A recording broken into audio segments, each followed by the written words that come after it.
Hello, this is Forest of Oak, Lesson 5, The Moon. Moon energy. There is energy in all things, and by working in tune with the ebb and flow of the moon's energy, we can literally go with the flow. It makes life so much easier than fighting against the tide. It would just be a case of working out how the moon affects you and how best you can fall in line with it. Although the general idea is the structure of new positive upwards energy for waxing and then releasing or letting go with the waning, for example. It is a personal experience, so it may be different for you. Work with it, play around with it, and fashion your own schedule.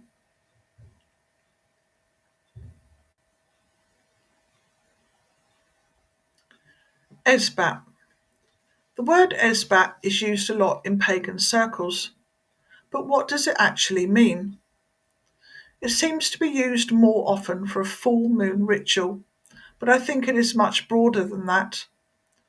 It can be purely a coven meeting, a group of like minded people getting together to celebrate something other than a Sabbath, for group healing, or just to learn from each other.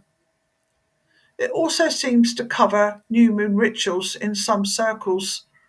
The word esbat may come from the old French sesbateur, meaning to frolic or to enjoy oneself. Quite a few descriptions to choose from. It seems the most popular use for a full moon ritual, but it can be used for new moon rituals or just general coven knees ups. Personally, I'm going to adopt it so that I can officially frolic. The science bit. The clever science bods reckon that when the Earth was in its infancy, there was no moon at all. Then, on some undetermined date, a rogue planet smashed into the Earth like a cosmic game of pool, and this caused the rogue planet to be obliterated and knocked a chunk off the side of the Earth too. This all created a huge cloud of planet debris. The cloud rose upwards and eventually squished together into large particles that orbited the Earth. As time went on, the particles all joined forces with each other, and eventually, voila, the moon was formed. Apparently, using some clever gadget, they also measured the age of lunar rock, and they know that it is about 4.6 billion years old. The moon is 238,900 miles away from the Earth and is 2,160 miles in diameter. That is about 1/80th of the Earth's mass. The moon itself has 1/6 of the Earth's gravity. That explains the spacemen doing the funny slow motion moon walk. The moon takes about 27.3 days to spin around on its own axis, which is about the same time as it takes for the moon to complete an orbit of the Earth, which means the moon is synchronized with the Earth, so we only ever see the same face of the moon at all times. What is jokingly called the dark side of the moon, i.e., the far side, has only ever been seen from spacecraft. What we see of the moon and what shape it is depends on the amount of illuminated moon and is relative to the position of the moon in relation to the Earth and the Sun. When the Sun is directly behind us, we see the full face of the moon as the moon is directly in front of us. When the moon is dark on the new moon, the moon is directly between the Earth and the Sun. The light of the Sun only illuminates the far side of the moon, which we can't see. The moon orbits around the Earth at a whacking 2,300 miles an hour. It is the great gravitational pull from the moon on the Earth that causes the tides of the oceans. Where the ocean faces the moon, the pull is strongest, and where the ocean faces away from the moon, the pull is weakest. These gravitational pulls cause bulges of water on the oceans, and these bulges cause the high tides. As the Earth rotates, the bulges move, one always facing the moon and the other always opposite. The rotation of the Earth and the combined forces of gravity are the main factors in creating two high tides and two low tides every day. The lumpy surface of the moon is made up from lots of scars created by objects that hit the moon. Some of the largest scars are 1,500 miles across. At some point in its history, the craters were filled with lava. These are the dark areas you can see on the surface of the moon and are referred to as Maria, which is a Latin word meaning seas. If we didn't have the moon controlling the spin of the Earth, we would not be able to live on our planet. No one has yet discovered a man in the moon or that there is any evidence it was made from cheese. Working with the moon phases. In this section, I work through each of the phases of the moon and include information to guide you. One word about the dark and new moon before we get started. Most moon calendars will show 8 phases of the moon: new, waxing crescent, first quarter, waxing gibbous, full, waning gibbous, third quarter, and waning crescent, which is also known as balsamic. They don't often mention the dark moon because they call it the new moon. Technically, this is correct, but for magical purposes, I like to separate the two. I feel the dark moon has a different magic all to its own, separate from the new moon. For the purpose of this lesson and for magical workings, I have separated the dark moon and the new moon, referring to the new moon when we see the first slither in the sky before it reaches the first crescent. It is entirely up to you if you want to work with the dark moon or as the new moon, but trust your intuition. New moon. After the dark skies, when you can just see the first slither of the moon in the sky. New moon magic. New beginnings, new adventures, new projects, anything new really. Changes and opportunities and inspiration, hope, manifesting, intentions, planning, creating, and wishes. Potential, dreams, anything is possible, ideas and intuition, good luck and protection. This is the phase you should use for acknowledging those plans you want to start. Write lists, plot, plan, and scheme. Get all those ideas down on paper and formulate, clarify, and start making contact. Get everything organised, ready to roll out later. This is a time to do the groundwork. Waxing crescent moon. Bigger than a slither, but not yet a quarter. Waxing crescent moon magic is increasing knowledge, prosperity, abundance, attraction, creativity, inspiration, motivation, friendships, healing, luck, love, power, business, career, fertility, communication, healing, and legal matters. It's exploring, courage, flourishing, moving forwards, and growth. It's about manifesting, visualizing your intentions and your wishes, your faith and your determination. Start work on all projects and add to your intentions made on the new moon. Bring in new things, new people, and add to your life. The energy is beginning to rise. This is the phase for building.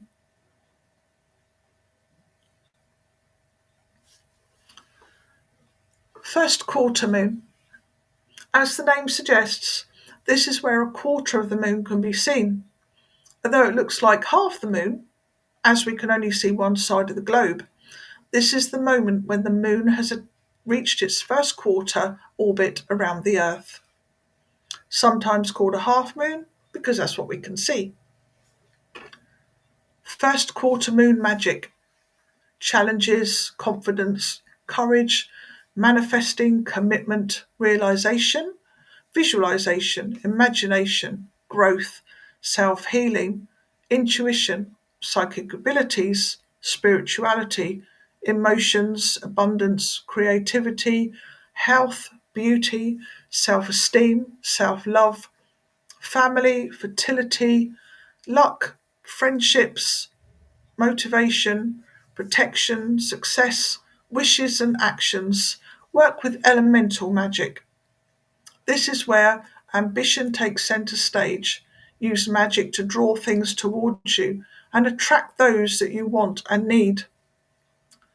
Take those project plans and really make some progress with them. Focus your energy and move things forward. Tap into the growing abundant energy of the first quarter moon phase and get some action happening. Run like the wind.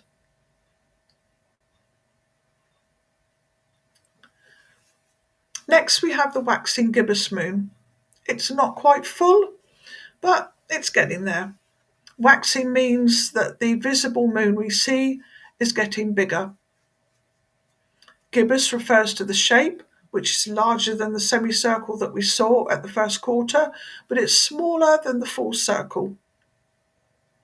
Waxing gibbous moon magic: adjustments, stamina, commitment, refining, editing, re-evaluate.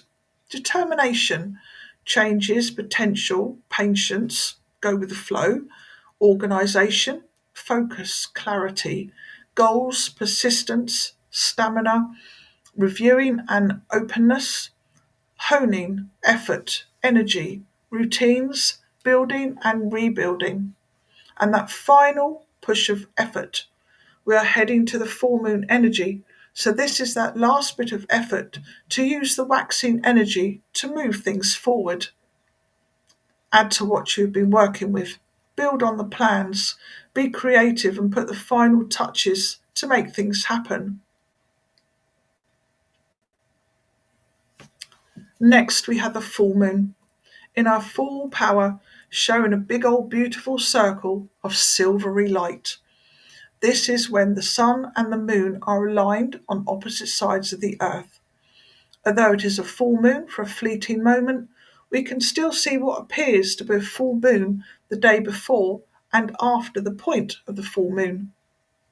Full moon magic: fulfillment, divination, celebrations, commitments, renewal, psychic abilities, truth, manifesting, abundance, power, wisdom, confidence, spell working of all kinds. It is about results and gratitude, encouragement, blessings, anxiety, energy, success, social, relationships, communication, love, wildness and chaos, review, forgiveness, and emotions. The energy of the moon is at its peak. Use the power of the full moon for whatever you need. This is also a good time to give thanks and blessings for all that you have. Next, we have the waning gibbous moon. It's still quite full looking, but it's no longer a full circle. It is on the wane, flowing from full downwards now, sometimes referred to as disseminating. Waning because it is getting smaller, and gibbous because the shape is larger than a semicircle but smaller than a full circle. Waning gibbous moon magic: relax, acceptance, regroup, cleansing, repelling, reversing, curses, protection, sharing, wisdom and experience, breaking habits, letting go of negative emotions and attachments, removing and releasing. Separate, remove anything that no longer serves you, be that people, situations, problems, or addictions, cycles, stress, and negative emotions. Get rid of old patterns, negative situations, toxic friendships, and closing down projects. Bring in protection. Tie up all those loose ends. Work with banishing spells. Basically, this is the phase to chuck everything out that serves you no purpose. Go on, get rid of it. Third quarter moon. The moon is now only showing a quarter of its face. It's heading to dark. This phase occurs when the opposite half of the moon is illuminated compared to the first quarter moon. And like the first quarter, we actually see what looks like half the moon. Third quarter moon magic. Reevaluate, balance, reorientate, let go, adjustments, challenges decreasing, forgiveness, cleansing, purification, emotions, decisions, break habits, reduce, reflection, self care, rest, release, and directions.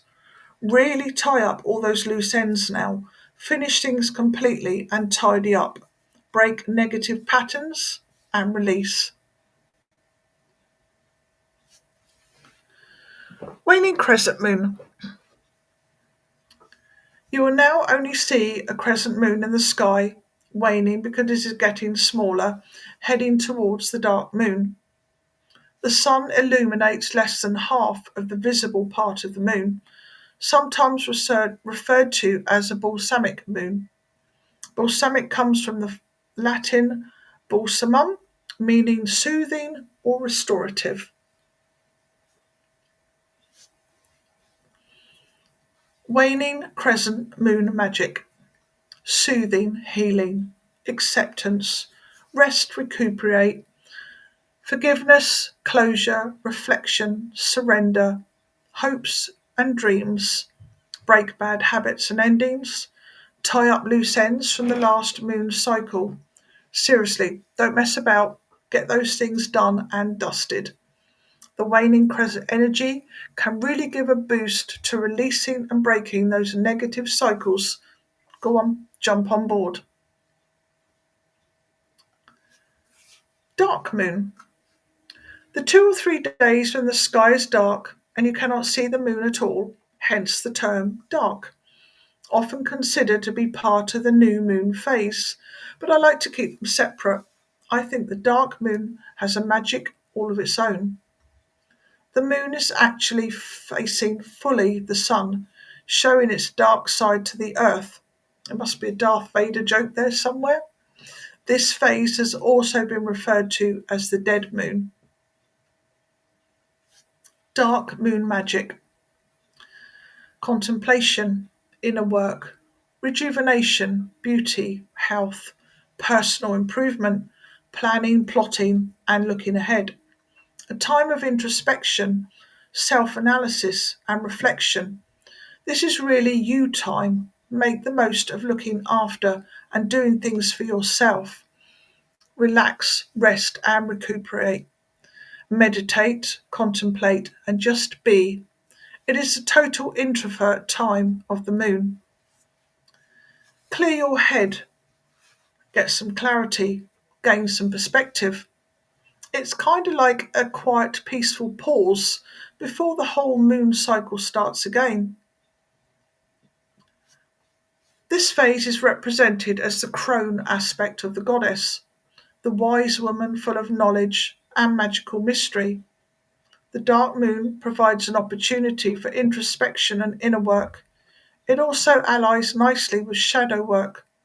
Some choose not to work magic on the dark moon, but I have found it to be very successful, especially if it focuses on personal growth and insight.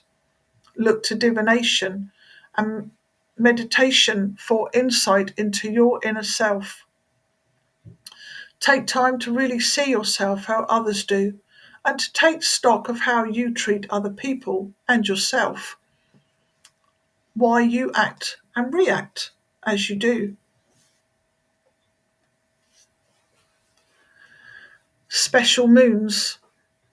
Throughout the year, there are new and full moons that take on a special appearance, such as the blue moon and the supermoon.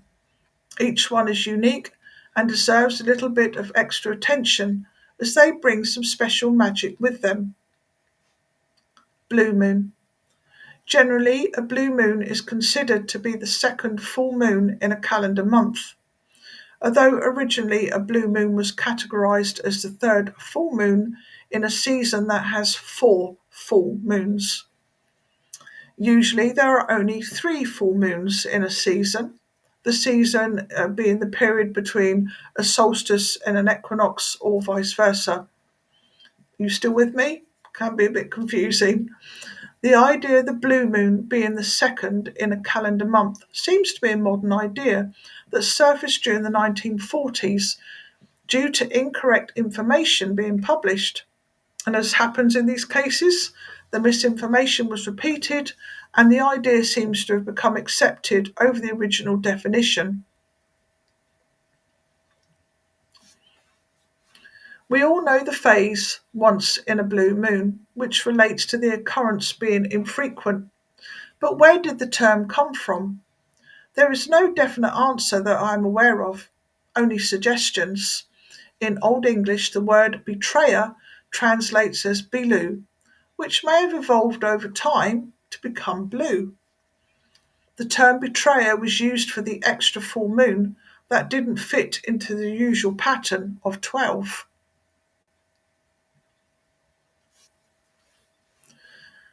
Apparently, some research has shown that in the 16th century, the term blue moon translates as absurd, and in the 18th century, blue moon meant never. During the 19th century, we started to see actual blue tinges to the moon, caused mainly by natural and man-made disasters affecting the atmosphere and causing the full moon to appear blue in colour. The magical energy of a blue moon is a bit special. It is ramped up and supercharged. For me, this is the time to ask for something out of the ordinary, something you wouldn't normally request, because it might be a bit far-fetched. Play on the idea of once in a blue moon and run with it. Definitely a moon for dreams and wishes. Give it time to work through. Blue moon magic can take time, even up to the next blue moon to work, but know that it is ticking away in the background the whole time. It is good for long-term projects.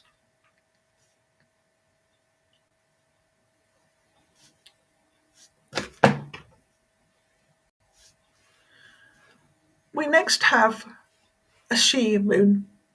If we have a second full moon in a calendar month, then it stands to reason that we also have a second new moon in a calendar month too. This second new moon is often referred to as a she or fairy moon. It is spelled Sidhe but pronounced she. It is believed by some to be an otherworldly moon. We have a black moon. This usually refers to the third new moon in a season that has 4 new moons. This happens approximately once every 33 months. The modern interpretation is to call the second new moon in a month a black moon, which happens approximately once every 29 months. And once every 20 years, we get no new moon in February, always February, as it has less days than the other months. When this happens, January and March will have a second new moon, and this can also happen with the full moon.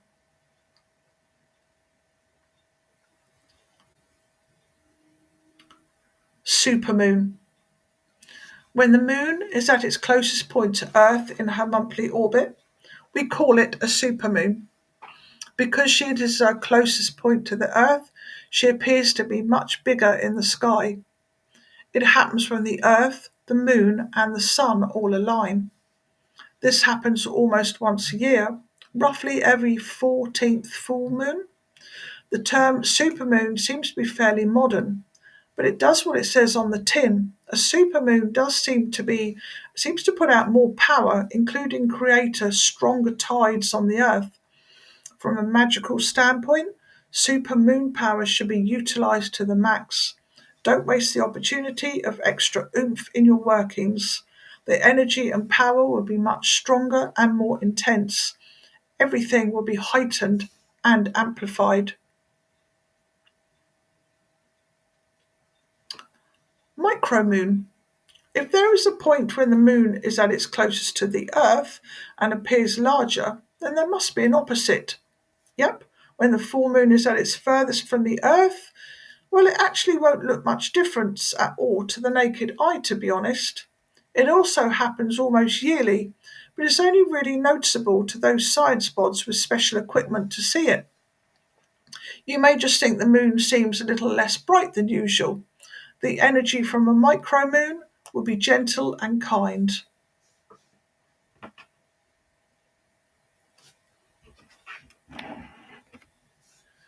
Eclipses.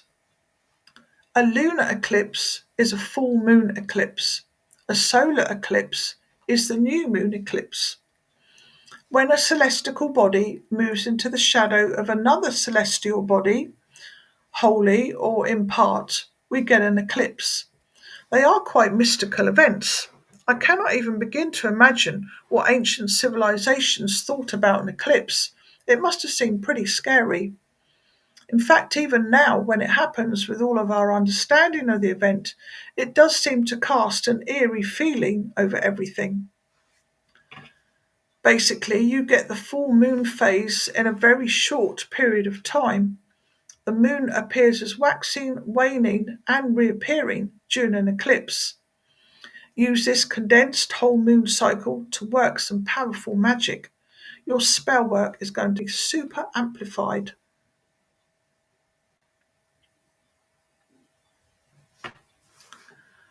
Blood moon.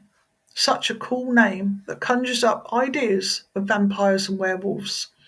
It is, however, just the term for a total lunar eclipse, when the moon moves behind the Earth's shadow completely. This happens almost once a year. The moon appears to have a red hue that is caused by dust particles in the atmosphere, which makes it sound much more boring than actual blood. This again must have been very scary to our ancestors. It must have felt like the end of the world. Lunar occultation. Every 28 years or so, the moon moves into a position that obscures a few things from the sky. It actually hides Venus, Mars, Mercury, and the star Regulus. This is called a lunar occultation.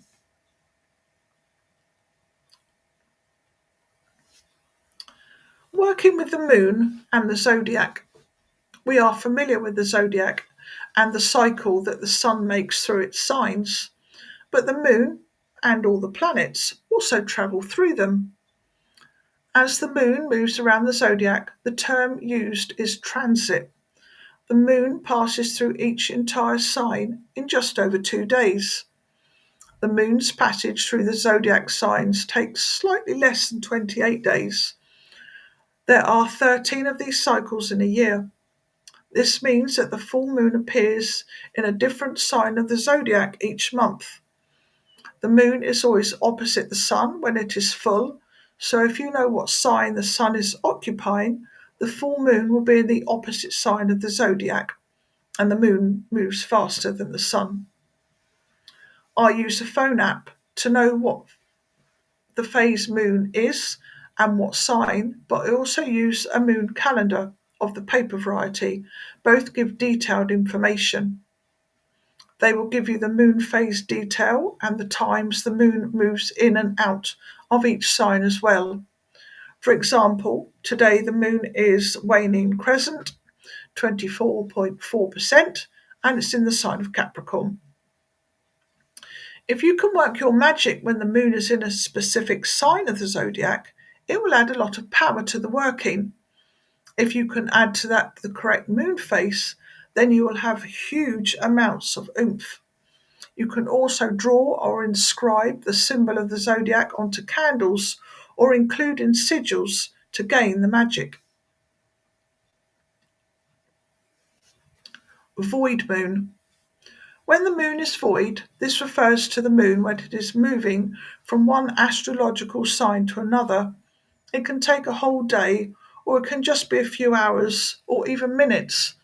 But during that time, the moon is not assigned to any particular astrological sign.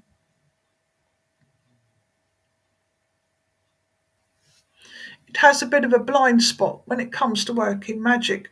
Probably best to sit this out before working any magic, before until the moon meets up with its astrological friends again. Celtic tree moons.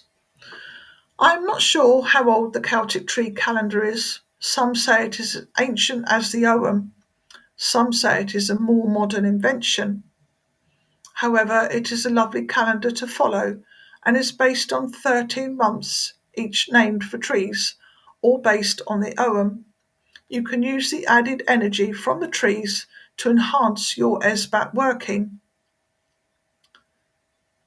We have the Birch Moon, 24th of December to the 20th of January, which is for new beginnings, goal setting, creativity, and fertility.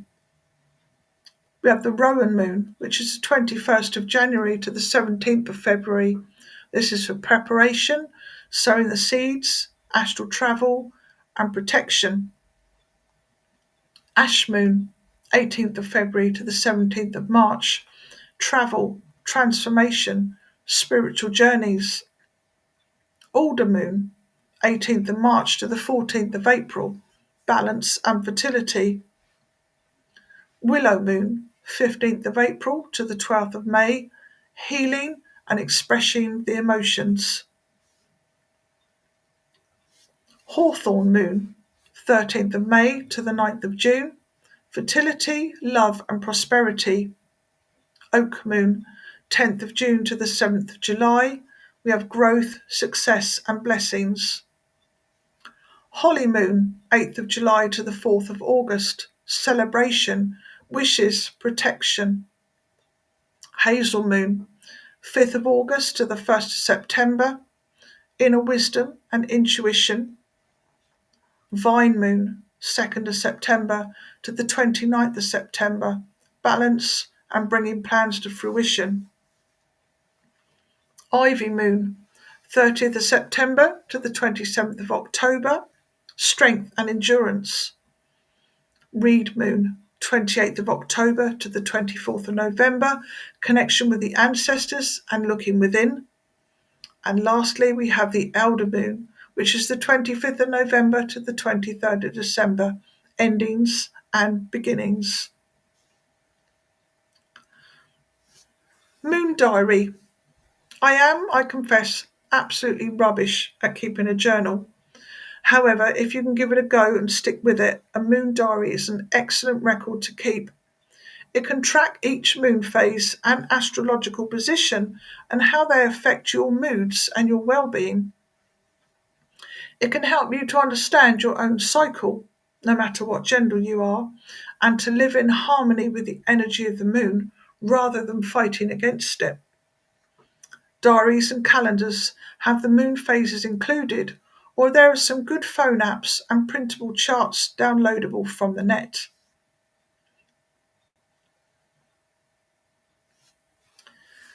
If you're really serious about getting down and dirty with moon magic, then a detailed moon journey journal is a good idea. A ring binder or a loose leaf folder is my method of choice because it gives flexibility to take bits out, add things, and move them around. But you may prefer a bound journal, or you want to keep it all typed up in your laptop. The choice is yours. You can also see the phonology wheel in this PDF lesson.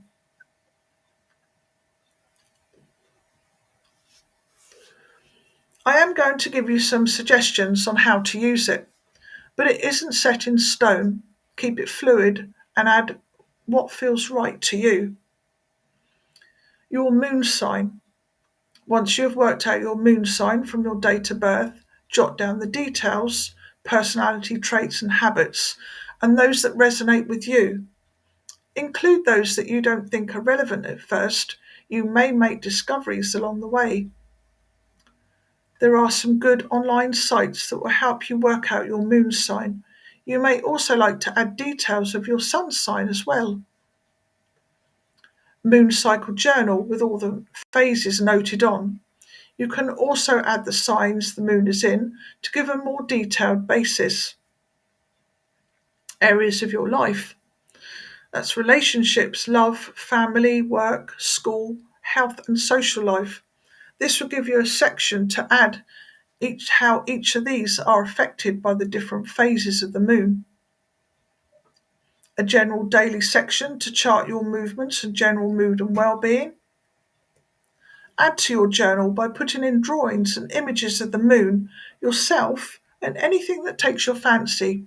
Decorate it with paint, pens, stickers, or fancy designs if you are taken to do so. This is also a good place for those that want to keep a record of menstruation. It often seems to tie in with the moon phases. This will be your personal journal, so make it yours. You may find it tricky to keep up with your journal regularly if it is a new practice to you, or if you're rubbish at journaling like me. Find a system that works for you.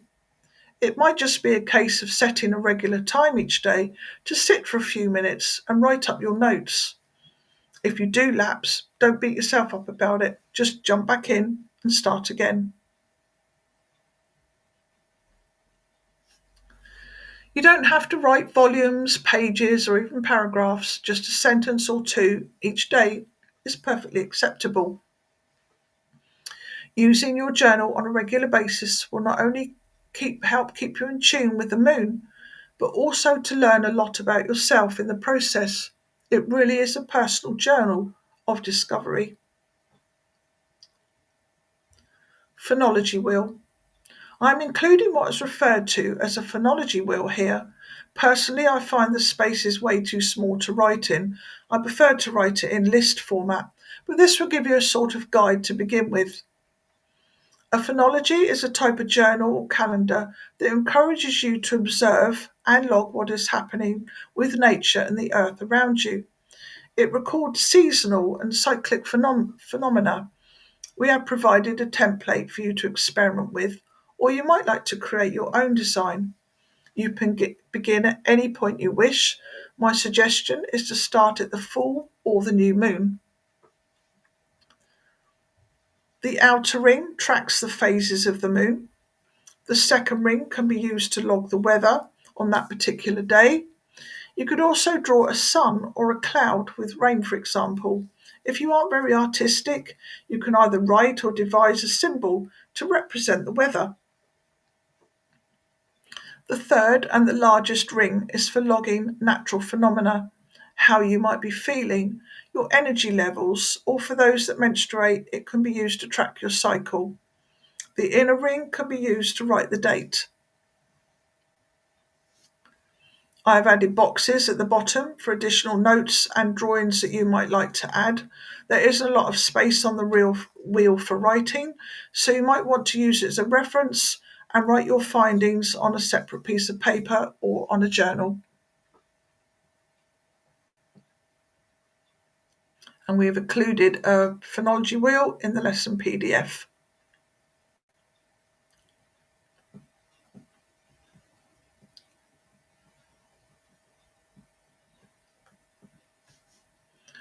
There then follows a moon meditation.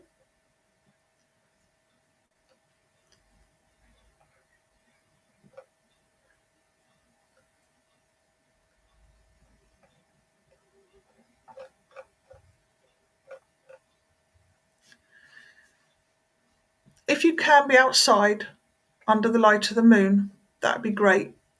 But if you can't get outside, you can either sit by the window where you can see the moon or just visualize her presence.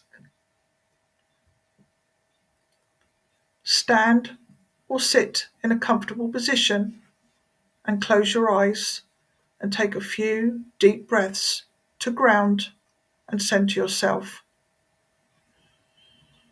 Inhale and become aware of any tensions you are holding in your body. Release them with your next out breath.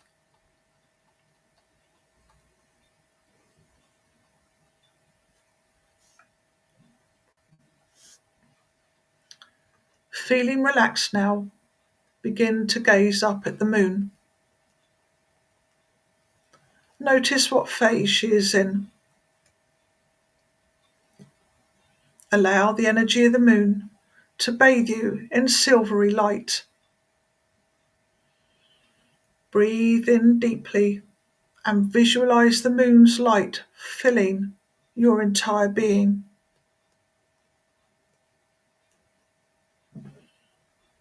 Allow it to cascade down through your body.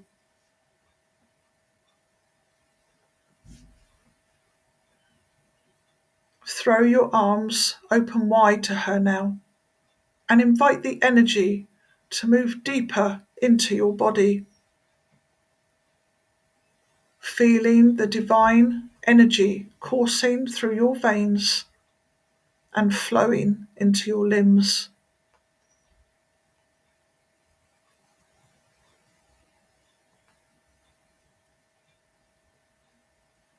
Allow yourself to be healed by the light of the moon and let any messages come to you now.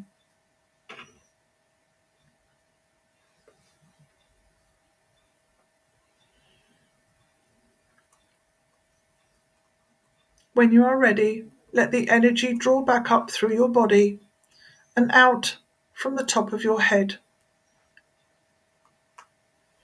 Take a few deep breaths to ground and center again and thank the moon.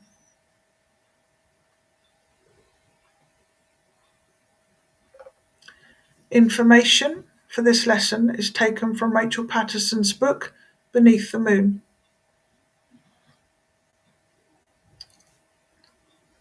Homework 1.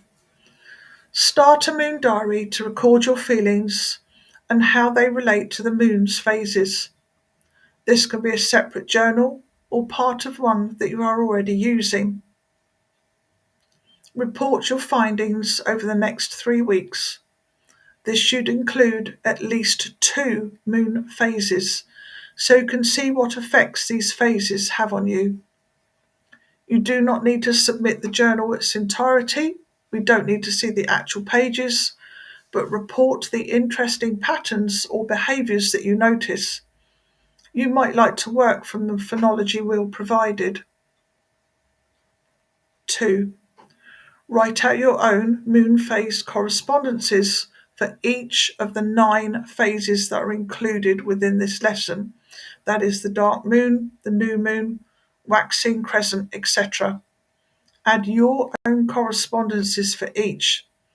These might also include magic or intent. What magic would you work on? Which phase, colour, crystal, herb, plant, or tree, and food, etc. We have included worksheets at this end of this lesson to assist you. 3. Practice the moon meditation and report your experience. Homework for each lesson should be emailed to your mentor, Ness or Heather, at support@kitchenwitchhearth.net.